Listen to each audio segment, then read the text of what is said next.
Hi, in this session I want to talk about special stack. तो एक special stack होता है just like a normal stack, उसमें भी हमारे पास पुश होता है, पॉप होता है, बट एक एक्स्ट्रा फीचर होता है। और वो फीचर ये है कि हमारी जो करंट स्टेट है जो स्टैक की, उसमें से जो मिनिमम एलिमेंट है वो हमको ओवन टाइम में मिल जाता है, राइट? मतलब कि बिना स्टैक में ढूंढे हमको वो ओवन टाइम में मिल जाएगा। ठीक है, एग्जाम्पल के थ्रू समझते हैं कि अगर मेरे पास लेट्स से एलिमेंट्स हैं 4 3 5 2 7। ओके, सो लेट्स से ये मेरे पास एलिमेंट्स हैं। तो अगर मैं इनका एक स्टैक बनाता हूँ तो it will be something like this 4 5 2 7। ठीक है, कुछ इस तरह से इनका स्टैक बन जाएगा। तो अगर मैं इस पॉइंट पे पूछूंगा कि मेरे स्टैक की मिनिमम वैल्यू क्या है, वो अपने आप बता देगा कि मिनिमम वैल्यू 2 है इन ओवन टाइम। मतलब उसमें ढूंढने नहीं जाएगा कि यार अच्छा 7 2 5 3 4 में मिनिमम क्या है, वो ढूंढेगा नहीं, बस इमीडिएटली बता देगा कि तुम्हारे स्टैक का मिनिमम वैल्यू 2 है। ठीक है, ओके। और थोड़ी देर बाद अगर किसी ने एक एलिमेंट पॉप कर दिया, ऑब्वियसली 7 इसमें से निकल जाएगा, तो अब अगर मिनिमम एलिमेंट पूछा जाएगा अब भी वो बता देगा कि 2 है इसमें, राइट? इन ओवन टाइम इमीडिएटली बता देगा कि 2 है। ठीक है, एक और एलिमेंट अगर पॉप कर दिया जाए तो अब अगर पूछा जाएगा तो अब बताएगा कि मिनिमम एलिमेंट 3 है इसमें, right? Again in oven time, उसको ढूंढने की जरूरत उसमें नहीं पड़नी चाहिए। तो ऑब्वियसली मैं सिर्फ एक स्टैक से ये काम तो नहीं कर सकता, राइट? बिकॉज अगर मुझे अभी करंट इसमें पूछ लिया जाए कि इसमें मिनिमम एलिमेंट क्या है, तो मुझे ढूंढना पड़ेगा ना सब में, मुझे एक एक करके बाहर निकाल के सब में ढूंढना पड़ेगा। बट अगर मैं एक एक्स्ट्रा स्टैक मेंटेन कर लूँ तो मैं ये काम कर सकता हूँ। ठीक है, तो एक काम कर लो, वीडियो को पॉज कर दो यहाँ पे और थोड़ा सा सोचो कि कैसे हम 2 स्टैक्स को यूज करके ये वाली चीज इंप्लीमेंट कर सकते हैं। ठीक है, चलो अब डिस्कस करते हैं। तो हम ये प्रॉब्लम सॉल्व करने के लिए एक तो अपना एक मेन स्टैक रख लेंगे, लेट्स से उसका नाम मैं स्टैक ही दे देता हूँ, और एक एक्स्ट्रा स्टैक रख लेंगे जिसका नाम मैं ऑक्स दे रहा हूँ। ठीक है, तो एक्चुअल में होने क्या वाला है कि जब मेरे पास कोई लेट्स से फर्स्ट एलिमेंट आया 4 आया, तो जो मेरा मेन स्टैक है उसके अंदर मैं 4 डाल दूंगा, राइट? और क्योंकि ये मेरा पहला ही एलिमेंट है तो मैं ऑक्स के अंदर भी 4 डालूंगा।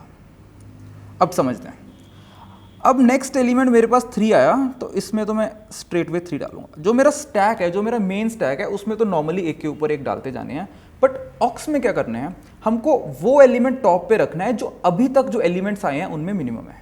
ठीक है, तो ये देखो अभी 3 और 4 में मिनिमम क्या है, 3 है, राइट? तो मैं यहाँ पे 3 रखूँगा, राइट? कि जो यहाँ तक एलिमेंट्स थे, जो एक एलिमेंट था उसमें तो जो बॉटम वाला है वही मिनिमम होगा। ठीक है, अगर मैं इन दोनों एलिमेंट्स की बात करूँगा तो 3 मिनिमम है जो कि मेरा टॉप पे पड़ा है।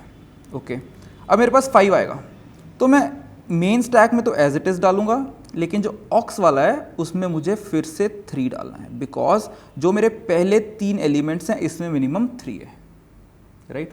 तो कैसे अचीव करेंगे, सिंपली ये कर लेंगे कि जैसे 5 आया तो 5 को मैं टॉप के साथ कंपेयर कर लूँगा, जो भी करंटली मेरे ऑक्स के टॉप पे पड़ा है उसके साथ कंपेयर कर लूँगा। जैसे मैं 3 और 5 को कंपेयर कर लूँगा, अगर तो मेरा जो टॉप वाला है वो छोटा निकला तो मैं फिर से एक बार फिर से उसमें टॉप को डाल दूंगा। अगर मेरा वो वाला एलिमेंट टॉप से छोटा निकला, जो नया एलिमेंट है वो छोटा निकला, तो मैं उस नए एलिमेंट को ऊपर रख दूंगा।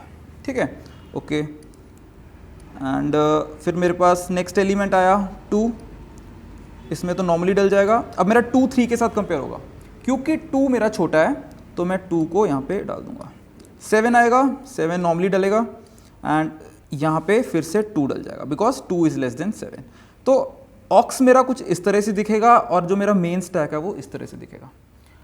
अब अगर मुझे कोई पूछता है कि तुम्हारे स्टैक में मिनिमम वैल्यू क्या है, तो मुझे क्या करना है, मुझे सिर्फ इसकी जो टॉप वैल्यू है वो देख के बता देना है।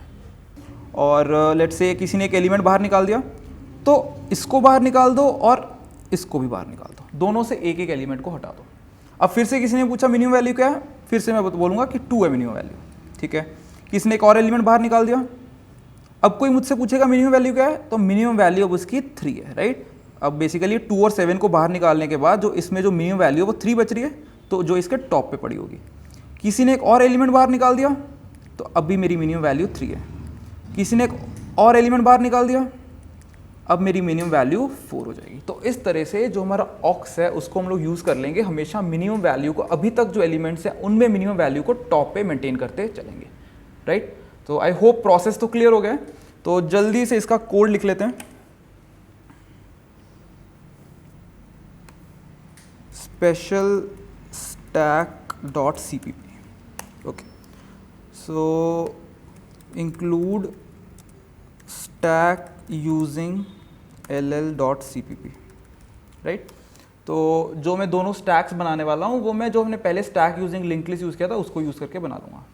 ठीक है, या फिर एरे वाला भी यूज़ कर सकते हो, मैं लिंक लिस्ट वाला यूज़ कर रहा हूँ.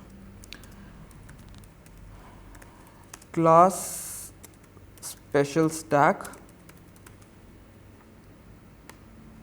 तो यहाँ पे सबसे पहले मुझे दो स्टैक्स बनाने हैं. Stack using link list int, एक मेरा मेन स्टैक है, एक मेरा ऑक्सिलरी स्टैक होगा जिसका नाम ऑक्स दे रहा हूँ, राइट. एंड एक इंट काउंट रख लेते हैं. फिर कुछ public functions, int size, return count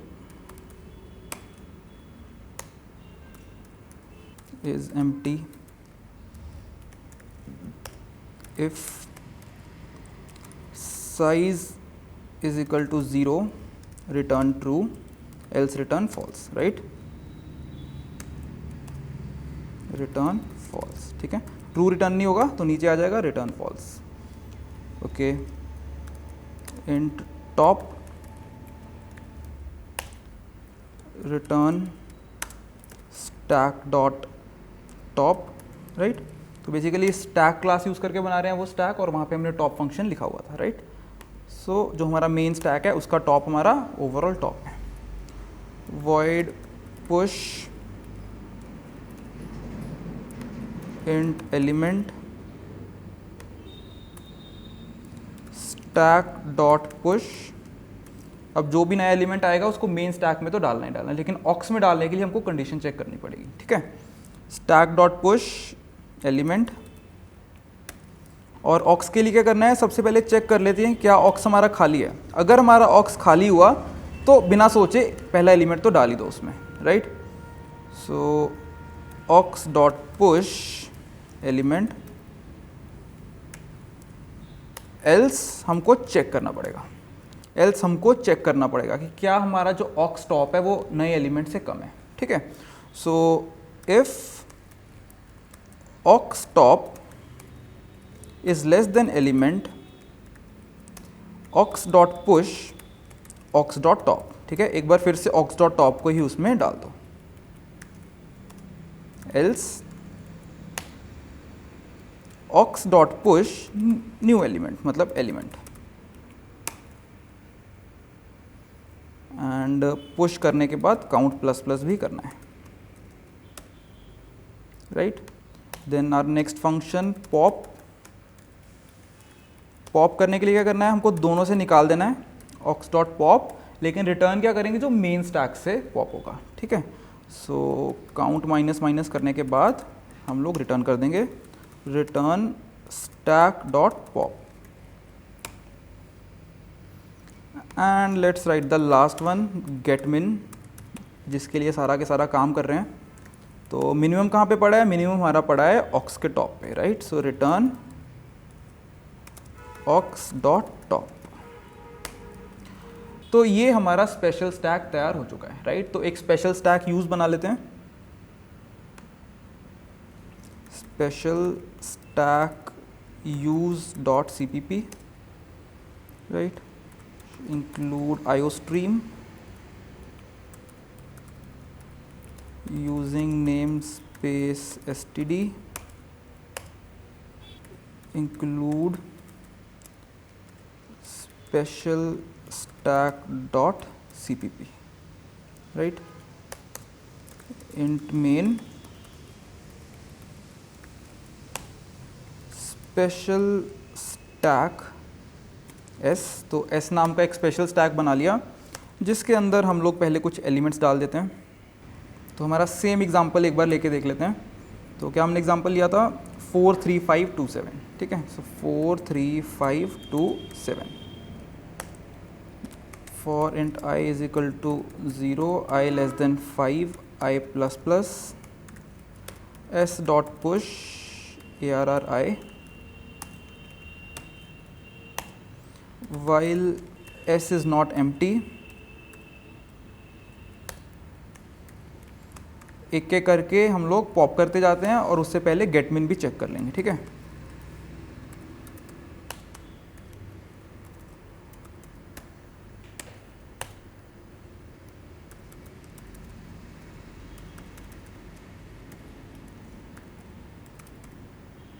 एक काम करते हैं, यहाँ पे एंड लाइन नहीं करते, सिर्फ एक स्पेस दे देते हैं, ठीक है।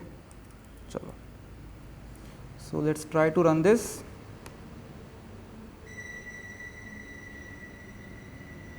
सो this is what we are getting, right.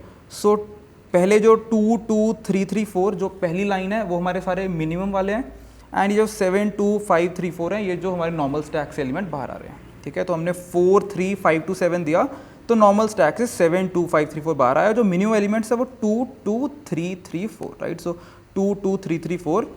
तो इनिशियली इसमें पूरे में 2 इज़ द मिनिमम, इसमें पूरे में 2 इज़ द मिनिमम, इसमें 3 इज़ द मिनिमम, पहले दो में 3 is the minimum, and last में सिर्फ 4 इज़ द मिनिमम। सो 2 2 3 3 4 आ रहा है हमारा। So I think this special stack is working well, right. So in the next session we are going to look at inbuilt stack and inbuilt queue. Thank you.